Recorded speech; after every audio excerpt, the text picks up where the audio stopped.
ওই যে বললাম রাজ্য সরকার দিচ্ছে, রাজ্য সরকার 40টি ফ্লাইং আওয়ারের জন্য 50 লক্ষ টাকা পবন হংসকে দিচ্ছেন, কিন্তু রাজ্য সরকার নিজের জন্য সবটা রাখছেন না।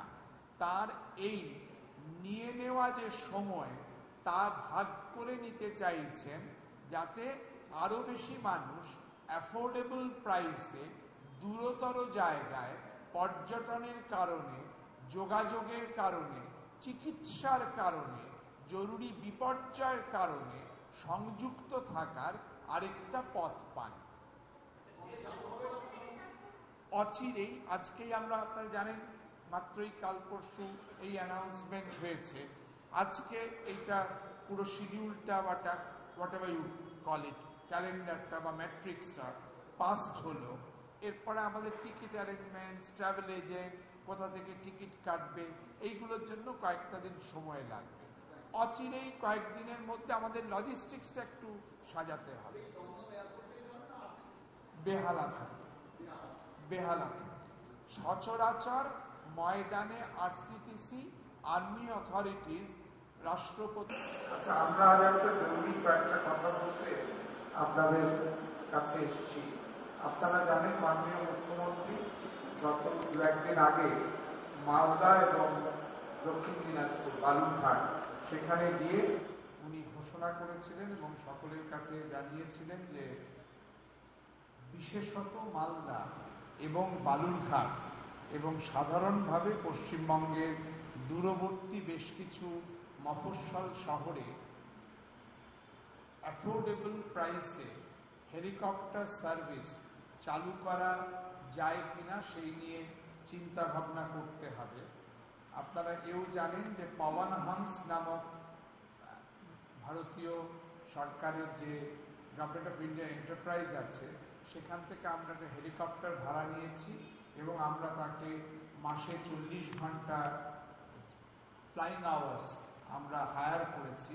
কিন্তু এই 40 ঘন্টা ফ্লাইং আওয়ার্স আমাদের কাজে লাগে না, কিন্তু তার থেকে কিছুটা বাঁচিয়ে সামান্য একটা অংশ সরকারের জন্য ধার্য রেখে মাননীয় মুখ্যমন্ত্রী, মাননীয় রাজ্যপাল বা খুব প্রয়োজনে উচ্চপদস্থ সরকারি আধিকারিকদের ব্যবহারের জন্য রাখার পরেও একটা বড় অংশ আমরা আমাদের রাজ্যের সাধারণ মানুষের জন্য রবিবার, আমরা এখন সপ্তাহে মূলত এক এক দিন এক একটা জায়গায় যাওয়ার পাইলট প্রজেক্ট চালু করছি। তারপর আগামী 2-3 মাস এর ফলাফল দেখে পরবর্তীকালে আরো এর সংস্করণ বা এর পরিমার্জন ভাবা যাবে।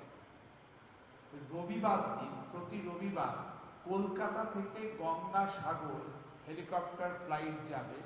এর ভাড়া করা হচ্ছে 1500 টাকা, 1500 টাকা ওয়ান ওয়ে।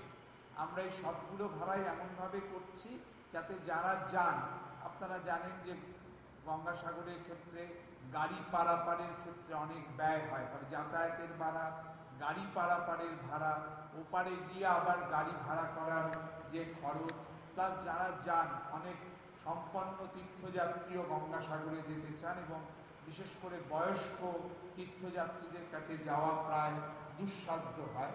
এই সমস্ত ফ্যাক্টর কনসিডার করেই এই এক একটা ভাড়ায় আমরা উপনীত হয়েছি।